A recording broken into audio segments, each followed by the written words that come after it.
Hello and welcome to gaming and welcome to this review of Metro Exodus. The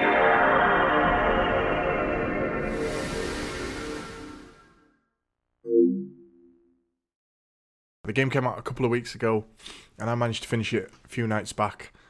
Played it all on stream actually, on my Twitch stream. I enjoyed it, overall I enjoyed it. I would say that my experience was mixed to positive. There were some things wrong with the game, which we're going to get into here during this review.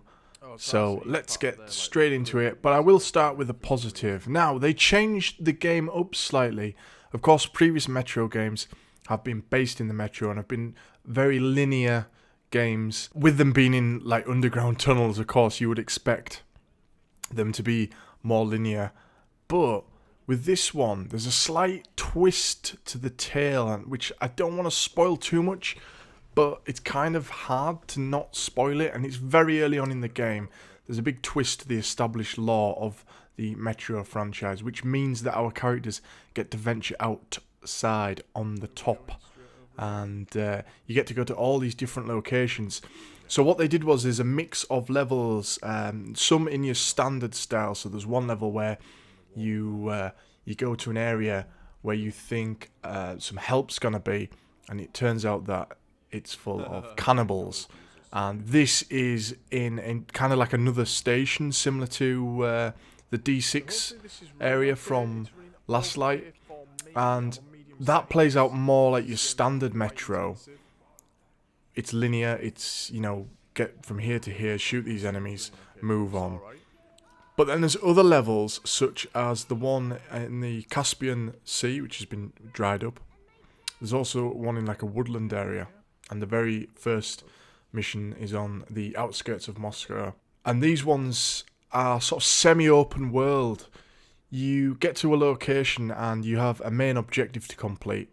But some of the other characters that are on board the train, of course, you've seen that you get transported around on this big train.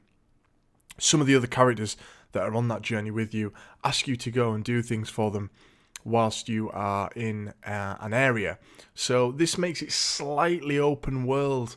You still have to follow a specific path to get onto the next area, but there are sort of branching paths and sort of side missions that you can choose to do or not do. And I think this was a good move for Metro because although it does stand out a little bit against some other first-person shooters, this just added to it a little bit and brought a little bit of freshness to the franchise. And I thought it worked out quite well, really, the way that they implemented it here. So, as I say, it wasn't every level was like this, but sort of every other. Now, there were some chapters that were more exposition, and they were there just to fill in the story and keep you on track with what's happening. And, you know, which is great if it's done well, but I did think that this game suffered a little bit with its voice acting. Sometimes you would be listening to the characters talk, and it would take too long to go from one character to the other. So, you know, one character would finish their sentence, and then you'd be waiting like 10 seconds for the other character to talk. And I don't know why this was or what happened here with the game. But then at other times, there were moments where the full group were discussing something like the next plan of action. They were all talking over each other, and it got very, very messy. So they didn't really get the balance right with the voice acting for me, or at least the way it was implemented in the final product. Could have been done a little bit better. Now, although the game does look fairly good, I had to play it on medium settings because it's very, very intensive on your PC. I decided to play it on PC. And yeah, I had to play it on medium settings, but it still looked pretty good. And one thing I did want to point out was the animation to some of the enemies. Now, the human enemies animation looks totally fine, and some of the monsters look fine as well.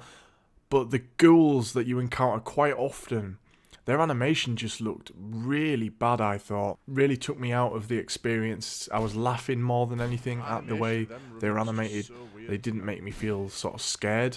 So as I said earlier, Metro sort of always has offered something slightly different to the other first-person shooters that are on the market. Of course, it's a very saturated market now. What I always liked about Metro was that it had this different element of being in a post-apocalyptic world, but in, you know, underground in the metro, and it had this lore of what was happening in the metro between the factions that took over. I've always enjoyed that, and I like the twist that we get early on to this game. Sort of gave the whole game a different spin. I do think it's worth, if you've played the other two, I would recommend jumping in for this one just to see how the story goes. I always think that Metro's more survival action than just a straight up first person shooter.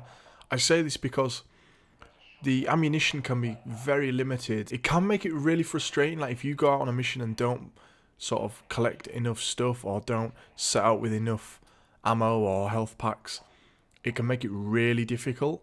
So although it can be frustrating, I think it does add to the game because it makes it more survival action. You just have to plan your missions accordingly, really. I did have a few glitches along the way with sort of items floating in midair, and this really funny bit where one of the enemies was glitching out like crazy. Look at this. Yeah, dance, baby. Whoa, he's messed up. Jesus. That's some freaky stuff right there. I do like the customization to the weapons that you can do, although it is a little bit confusing at first, but once you get the hang of it and know which weapons you can sort of play better with, it does make the weapons bench fun to play around in, and making sure that you've got enough scrap and stuff to alter your weapons, putting new sights on them, changing the barrels, all that stuff. It's good stuff, and once you get it down, it really adds to the game. Some of the segments that I didn't like were the ones with the spiders, and they've had these in, I think, all of the Metro games now. There's one segment where you go up against spiders, and of course you don't straight up shoot them like you do the rest of the enemies. You have to point your light at them because the light can make them sort of shrivel up.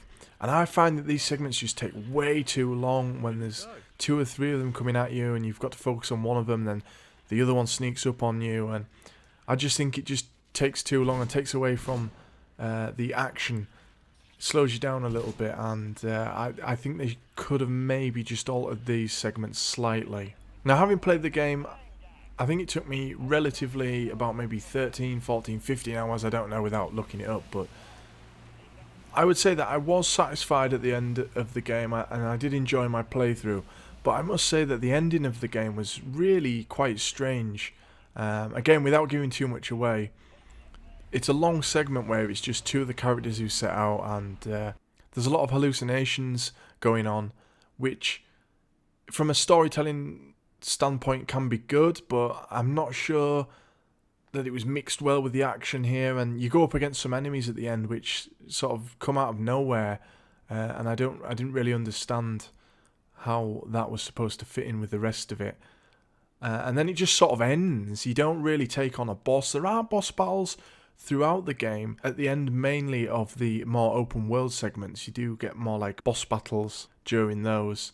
You get to take on like a giant bear at one point, which was fun. And there's another one where you kind of take on like a horde of enemies. But the last level didn't really have anything other than just making it to where you had to make it to. Yeah, I thought this was a little bit disappointing. Another thing that I really did like about this game was in the open world areas, you would normally come up against like a few different factions, and you would run into characters who would tell you that, you know, if you didn't kill certain types of enemies, if you just knocked them out, it would play favourably to you.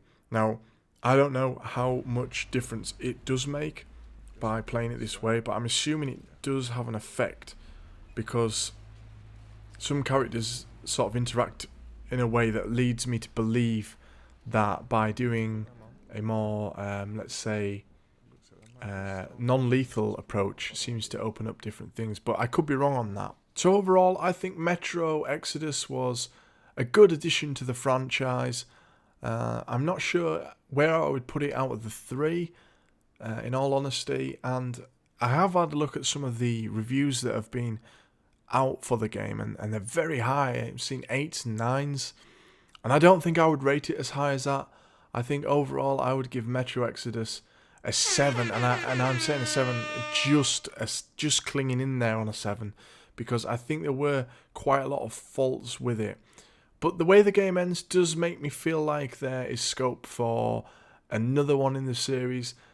Of course, it's based on the series of books, and I'm not sure how closely these games are following the books now. I know obviously the first one followed it very closely, so I'm assuming as long as there's the book coming out, there's going to be scope for more of the games. So we'll see what happens. But yeah, 7 out of 10 is my final verdict on Metro Exodus. I would recommend it if you have played the rest of the series. If you're just looking for something new to pick up, looking for, something just to keep you tied over, maybe wait till it comes down in price, till it becomes maybe a sale item, or on one of the stores.